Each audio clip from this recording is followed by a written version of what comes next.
Namaste, Satnam. Welcome to Blue Cypress School of Holism and Blue Cypress Botanicals. My name is Nam Joti Khalsa, and today we are going to take a mini tour around the front garden.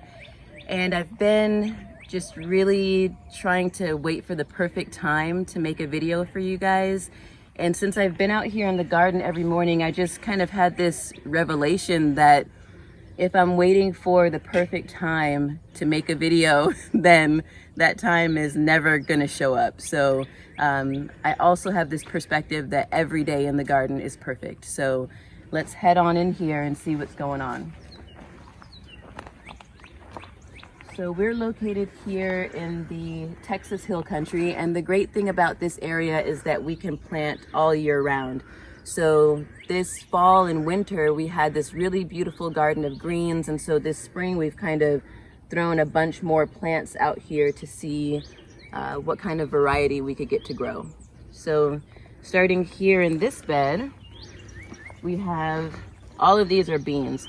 I think that these things here are sugar snap peas or jade beans, and then these are probably pole beans or bush beans. We kind of threw a bunch of beans out here and we're kind of surprised by what's popping up. So all of these are beans, and they don't have any beans on them just yet in this bed, but we put this trellis here so that they would have something to climb up. And down under here, if you look closely, you can see some spearmint that's popping up, that's been trimmed back, so it's just making a comeback right now. If you follow me, we put these arches up just the other day because our cucumbers have started really going off, so we wanted to get them to climb so that when the melons come, they won't be just growing on the ground. Here's more spearmint and some strawberries. The strawberries are really doing this cool thing where they're stretching out these arms and putting down more roots, and I didn't know that strawberries did that, so that's really interesting to watch. The squirrels get some of the strawberries and then we get the rest. So there's lemon balm in here, and this lemon balm, I've cut it back like 3 or 4 times to make tinctures and elixirs and sun tea, and it just keeps coming back. It's really healthy. It likes to be here. Zinnias. We grew all the zinnias, and most of the things, I'd say 98% of everything out here we started from seed inside. We have a grow lamp and then transplanted it out here into the garden. So the zinnias we put out here because they're beautiful and they call in the pollinators. This, I think, is an okra. I came out here one day and I was like, oh, we need okra. So I started just throwing seeds all over the beds, and I think that's one of them. More zinnias, more lemon balm. Here's a cute little Tulsi, sacred basil, growing down in here. It's not getting very much sun, so it's kind of chilling down below. And then I threw, man, we've got a neighbor out here that has these sunflowers that are like 14 feet tall. So she is my major inspiration. I came and threw out hundreds of sunflower seeds the other day. So here's a little sunflower popping up, looking kind of rough right now. There's more here. You can see this one a little bit better. These are sunflowers, so hopefully they'll just come and add some nice sunniness to the garden and call in more bees. Over here in this bed, this yarrow we planted in the fall, and I had never had success growing yarrow until we planted it in the fall and winter. So that was a really interesting kind of revelation that happened in the garden, because every other yarrow that I've planted has died, and I always thought, well, it doesn't like where I put it, it doesn't like the plants that I put it around, and it was just the time of year that I was planting it. So a lot of this gardening is trial and error, you know, so for those of you who are growing stuff, you know how that goes, but the trial and error is really wonderful because we're learning and we're growing with the garden, and that's a nice evolution of things. So the yarrow we use a lot around here, mainly as first aid. So yarrow staunches bleeding, but it also has a way of just really coming in as a wonderful wound medicine. The other day I was making these plant dyes, and I had thrown some in the oven because I didn't have space on the stove. And when I took the pot out and put it up on the stove, I left the room and I came back and I just grabbed the pot, and so I burned like all of my fingers. That's why I have this little bandage here. But whenever I get a burn, I immediately go for the yarrow tincture and I dilute it with some water and put it onto wounds. And in that way I was really able to, I got really bad burns just the other day and they're all healed up for the most part, mainly because of yarrow. So you can stop nosebleeds, and you know, with having 3 kids here, yarrow really comes in handy for first aid. So this yarrow, I've cut it back a lot. It flowered all over earlier this spring, but I want to let these flowers go to seed so that it can continue for the next generation. More zinnias. These are some poppies that we planted late, so they never bloomed and they're just like on the back end of life. But we still love them and we won't be pulling them up just yet. We're trying to see what else they've got, but I think that might be it for the poppies. We've got some comfrey in here, and this comfrey has been cut way back as well, and I've been drying it and tincturing it. And you know, in later videos we'll go into the medicinal properties of plants and all the different medicine and our medicine cabinet inside, but this video is kind of an overview of what's going on in the garden. We've got some dill that I use, you know, sometimes when we have fish I'll use the dill, but I mainly plant it for the swallowtail butterflies. So you get those big chunky caterpillars that will come out and just eat the whole dill plant, and then you'll have these beautiful black swallowtail butterflies later on. Let's go back up to this front bed. Okay, so here we have our tomato plants, 3 of our tomato plants, and these guys have been producing a lot of flowers, but they haven't fruited yet, and we're not really sure why they haven't fruited. Sometimes when you put your tomatoes in the ground too early and then you get a frost, then that will keep them from fruiting. And so we're hoping that's not what happened with these guys. They did go into the bed kind of early, and we did have some cold nights after we put them into the bed, so we'll see what happens. Nathan came out and planted a bunch of corn. I can't believe it. If you look really close, there's like these little corn faces that are popping up, which I think are adorable. And we've planted corn before, but we've never gotten corn. So this is a really exciting time right now. We have green bell peppers. There's some, you can see the little babies coming. You can see some flowers as well. We've harvested quite a few bell peppers, and they taste a lot more, they've got a lot more flavor coming from the garden than anything I've ever tasted in the store. So that has been surprising and wonderful. Here's an artichoke, which is fighting for the sun against these corns. But I'm excited to see what happens with that. It's our first time planting artichoke. We have some cilantro and some chives that were planted a bit later, but they're doing well and they're growing.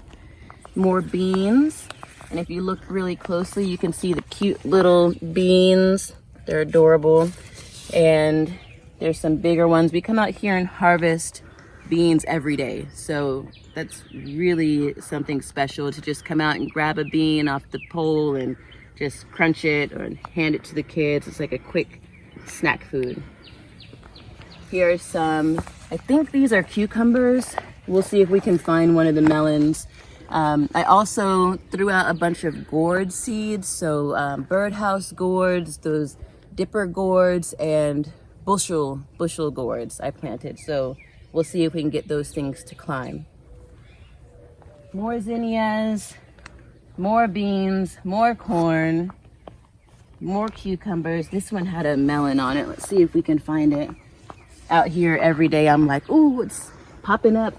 I'm always looking for all the little babies. Oh, look. This ain't no cucumber. I don't know what this is. Maybe it's a watermelon? What do you guys think that is? Let me know what you think, because I don't know.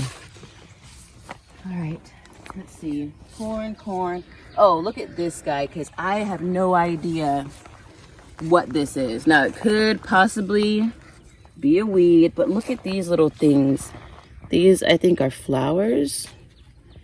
And so when I saw this guy pop up, I was like, well, look at the little flowers.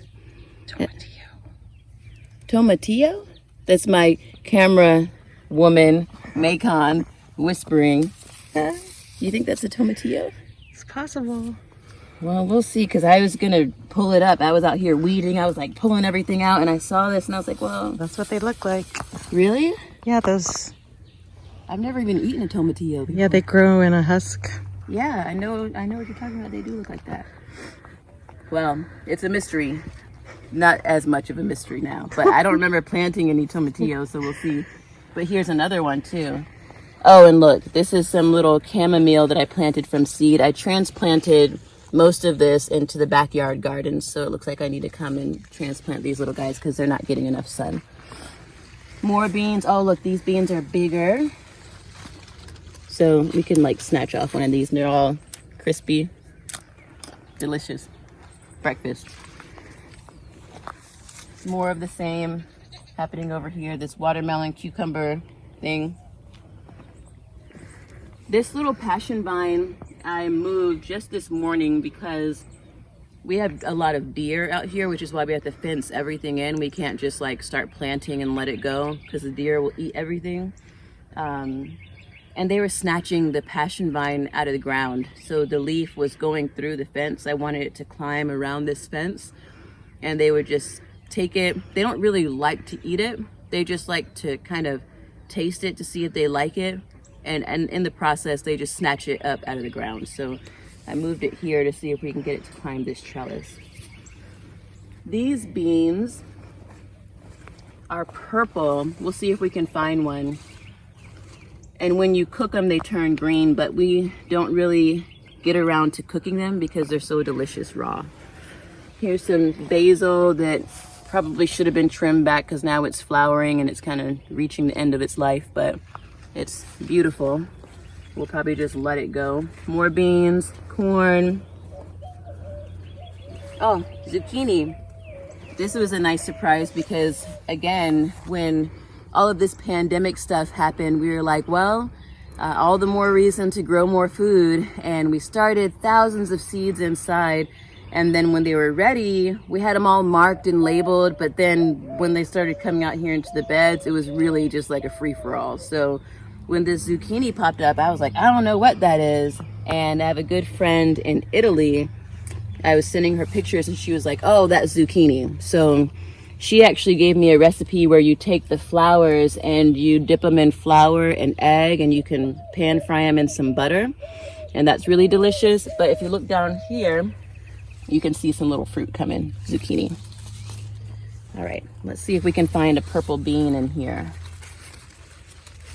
Maybe these are called bush beans. Here's a little tiny piece of one, but they're this really dark, beautiful purple color, and they're delicious. This is our potato bed. We were watching this video of this guy from New Zealand, and he was talking all about sweet potatoes. So we came out, we took some sweet potatoes out of the cabinet and chopped them up, threw them in this big old, what do you call this? I don't know, a bin. And these are all the sweet potato greens, which are also edible. And we ate some of these the other day with dinner. We kind of just sauteed them with some garlic and onions and butter, and that was delicious. But one thing that we'll probably do different next time around, we planted our sweet potatoes with our white potatoes. And the thing about that, I mean, they're doing great under the ground, but white potato leaves are actually toxic. And so if you were just to come and harvest all of this and just go and cook it up, then you could really have some gastrointestinal issues with these nightshade potatoes. So we can identify them, so it's not that big a deal. But next time around, just for easier pruning, I would like to plant them separately. So here you can see there's some sunflowers going around, and we have one last bed over here, which is kind of our bed that's in the most transition because it's full of weeds and stuff that's dying. So more zucchini, more of these watermelon cucumber things, squash, more zucchini, another melon that's kind of coming this way. and then some weeds, something dying, some poppies that were late, some zinnias. And so, you know, there's all these different phases that are happening all at once within the garden. And that's nice because everything's always changing. So it's, you know, it's life. Everything changes. We have more sunflowers. This one's really pretty. I planted these Hopi black sunflowers. I think this might be one of them because there's all this darkness in the leaves. But they're great for some of the botanical dyes that I do through the school. So I don't know if this is that, but I'll probably try and use it for some dye at some point. Oh, the goats are screaming, asking for attention. They always want snacks. If you guys have snacks for the goats. Well, that's it. That's all that's going on in the garden right now. And later on, we'll make another video of the backyard garden where a lot of the medicinals are and let you know what's going on back there. So stay tuned for that video. And as always, you guys know the drill on YouTube. Click on like, click subscribe, let your friends know to come and watch these videos and just show us some love. So we'll see you next time. Thanks for showing up. Thanks for sticking through this video. And I'll see you guys next time. Namaste.